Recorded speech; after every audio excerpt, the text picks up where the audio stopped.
Salut à tous, on se retrouve pour une petite vidéo sur les personnages éveillés. Donc le personnage qu'on va utiliser aujourd'hui, ça sera, tac tac. Donc là il est déjà en tête, donc ça sera Goblin Engineer. Donc c'est le personnage de la saison, là j'ai fait quelques parties avec, puisque ça fait à peu près une semaine que je l'ai déjà éveillé.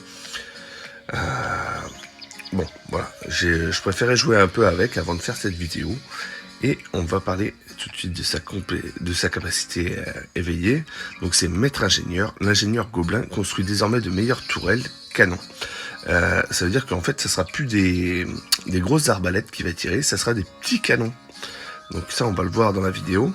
Alors, le temps de recharge de la compétence pour construire une tourelle est réduit à 1 seconde.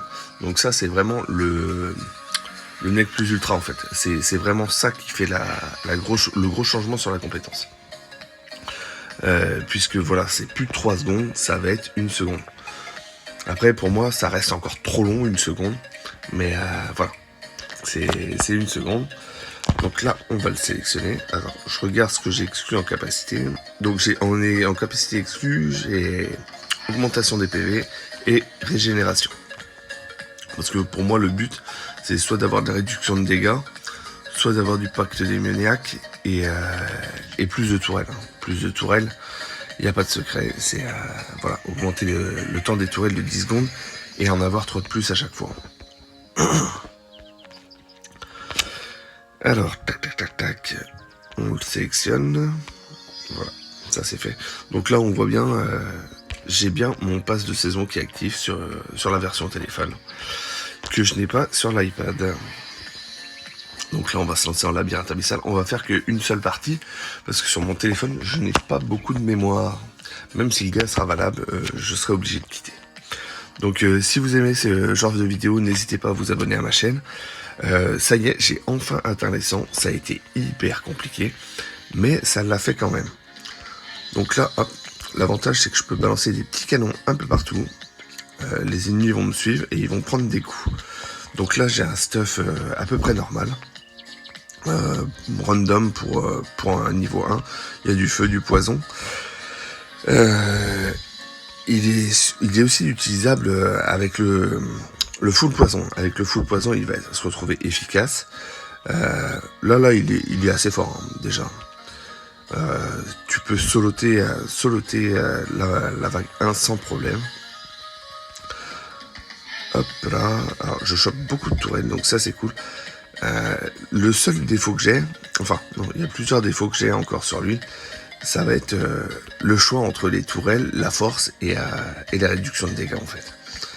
Parce que la réduction de dégâts, j'adore ça. Si on prend pas de force, ça tape pas assez fort. C'est vraiment un dilemme à chaque fois en fait. Il n'y a pas de grands axes à prendre.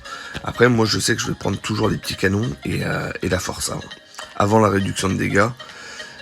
Mais c'est vrai que je me suis habitué à prendre pas mal de réduction de dégâts et ça me faisait du bien ça. Alors tac tac tac. Alors voilà, il est là-bas avec le boss. Alors là, comme je disais, c'est assez long. Alors là, hop là, voilà, la réduction de dégâts, c'est là que ça va être utile. Oh là là là. Je ramasse un petit peu. Donc alors l'idéal c'est de mettre tous les canons au même endroit. De façon à ce qu'ils tapent tous sur le boss. Hop, là, hop, je prends le cœur. Et bon après je vais pas le cacher, hein. C'est un personnage, je l'ai éveillé, je voulais être surpris, la surprise n'est pas forcément là, puisque je le trouve pas ouf en fait. À jouer, il est pas plaisant à jouer pour moi. Devoir appuyer sur la petite touche à chaque fois pour poser un canon, je trouve ça chiant au possible. Alors ça, je reste sur ma petite pensée. Donc là j'ai mes 26 canons, donc là il me faut de la force. Je peux prendre un peu de réduction de dégâts. Mais ouais. Et voilà, en poison feu, il n'est pas génial. Après, il sera toujours plus efficace que certains personnages. Mais voilà, je reste sur ma fin là-dessus. Et c'est le gameplay que j'aime pas. Je n'aime pas du tout le gameplay avec. Là on voit, bon, je fais des dégâts, j'ai fait 61% du boss. Mais on est à la vague 1. Donc voilà, vague 1, c'est cool. Mais voilà, ça va pas forcément beaucoup plus loin. Donc là, on va faire Turtle, histoire de... Je m'en fous. Parce que je vais quitter la partie. Donc en éveil, bon, c'est bien éveillé. C'est toujours un bon personnage. Mais voilà. Je pense qu'avec le 7 feu, il est plus efficace. Mais voilà, faut avoir un gars qui joue avec nous et qui va pas enlever le stack de feu, quoi. Alors, hop, je quitte la partie. Ouais, bon, je reste sur ma fin sur ce nouveau type de personnage avec un petit bouton sur le côté. Parce que je trouve que c'est assez déplaisant de devoir taper un peu partout, en fait. Parce qu'aujourd'hui, il nous rajoute un bouton du côté là, mais demain, on aura peut-être un deuxième et un troisième. Je ne cautionne pas du tout ce genre de petits boutons. Donc voilà. Alors là, on va choisir Oni, parce que Oni, je ne l'ai pas encore à fond. Tac, tac, tac. Alors, hop. Là, on regarde vite fait un peu les gemmes que j'ai. Donc là, j'ai 24 500 gemmes. Bon, je suis loin des 50 000 encore. J'ai pas trop envie de faire un rôle de gemmes à 30 000. Je préfère le faire à 50 000. Donc je vais essayer de forcer un peu plus là-dessus aussi. Et vous faire une vidéo assez rapidement pour avoir l'ensemble mythique, enfin. Hein. On y croit encore. Il manque toujours le plastron.